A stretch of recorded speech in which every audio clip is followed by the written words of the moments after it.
Hey, welcome to another episode of Hippodrome TV, studios located on the Hippo campus, where you learn to change the way you connect to yourself and others in your world. And here's a hip perspective just for you. Look, there's a lot of talk out there right now about being curious. Amp up your curiosity, ask good questions, be curious. If you really want to learn about the other person, just be curious, and a whole host of other variations that ensue. But being curious is just one part of the equation. There are several other super important parts to this, and it begins with, what do you want for them? What do you want for yourself with any connection? Look, it's not just enough to ask questions. There are several levels of questions, and while each has its value, they usually focus on, wait a minute, they focus on you. That's right, I said it. They focus on you first, your agenda, your act of persuasion to get something from the other party.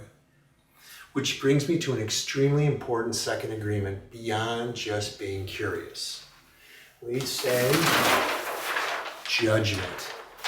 By that I mean the lack of it. Dropping judgment allows you to really be curious. How do I know this?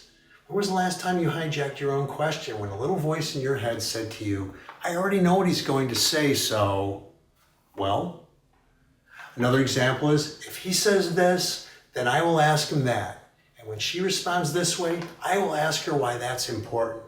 These examples show that some sort of persuasion is brewing, taking place so that you move to an outcome that you desire.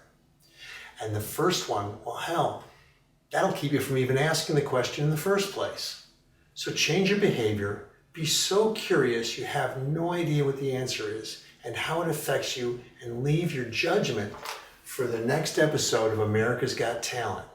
So take my gavel and be big and be curious and be cool and be hippo.